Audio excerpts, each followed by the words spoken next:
હાલો friends, આજે આપણે બનાવીશું ગુજરાતી ખાટી મીઠી કઢીની રેસીપી।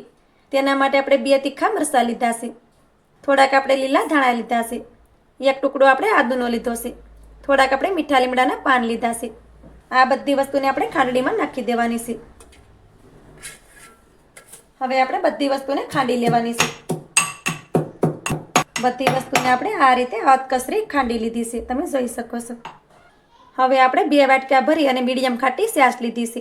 કઢી બનાવવા માટે ખાટી છાશ આવે તે જ લેવાની। હવે આપણે પેસ્ટ વાટીને રાખી છે તેને તેમાં નાખી દઈએ।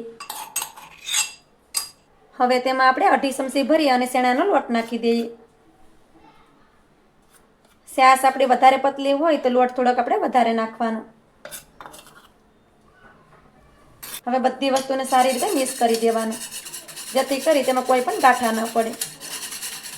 બધી વસ્તુને આપણે સારી રીતે મિક્સ કરી દીધી છે, તેમાં કોઈ પણ ગાંઠા નથી, તમે જોઈ શકો છો। કઢી બનાવવા માટે આપણે કઢાઈ લીધી છે, તેમાં આપણે 2.5 ચમચી ભરી અને તેલ નાખી દઈએ। આપણે અહીં સિંગનું તેલ લીધું છે, તમારે ઘી લેવું હોય તો પણ તમે લઈ શકો। હવે આપણે ગેસની ફ્લેમને ચાલુ કરી દઈશું અને તેલને પહેલાં સારી રીતે ગરમ થવા દેવાનું છે।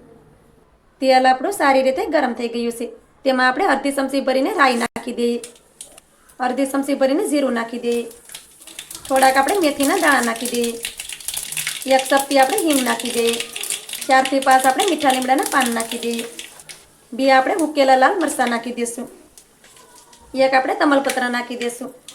હવે તેમાં આપણે 2 લવિંગ લીધા છે, 2 મરી અને 1 તજનો ટુકડો નાખી દઈશું। તો બધી વસ્તુ આપણી સારી રીતે સતળાઈ ગઈ છે। હવે તેમાં આપણે છાશ નાખી દેવાની છે, તો આ રીતે હલાવી અને છાશને નાખી દેવાની, કેમ કે ચણાનો લોટ છે તો તળિયે બેસી ગયો હોય।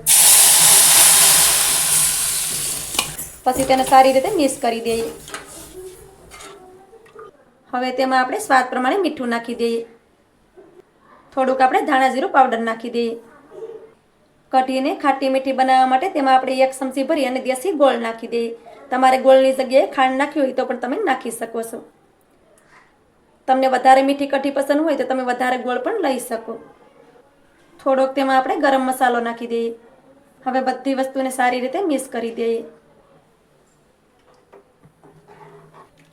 બધી વસ્તુને આપણે સારી રીતે મિક્સ કરી દીધી છે। હવે આપણે કઢીને પાકવા દઈએ। અત્યારે આપણે તેની પર ઢાંકણ નથી ઢાંકવાનું, કેમ કે કઢીમાંથી ઉબાળ આવશે, તો થોડી વાર માટે આપણે તેને ખુલ્લામાં જ પાકવા દેશું। કઢી આપણી સારી રીતે ઉકળી ગઈ છે, કઢી ઉકળી જાય પછી તેને સારી રીતે મિક્સ કરી દેવાની। હવે આપણે ગેસની ફ્લેમને ધીમી કરી દેવાની। હવે તેની ઉપર ઢાંકણ ઢાંકી અને કઢીને આપણે 2 મિનિટ સુધી પાકવા દઈએ।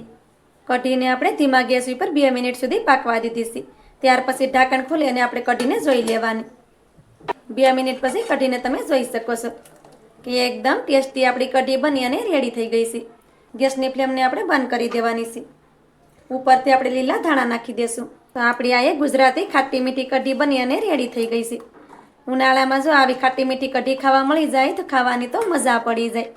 આ રીતે કઢી બનાવી તમે તેને ખીચડી સાથે અથવા તો રોટલી સાથે પણ ખાઈ શકો છો, ખાવામાં બહુ જ ટેસ્ટી લાગે છે।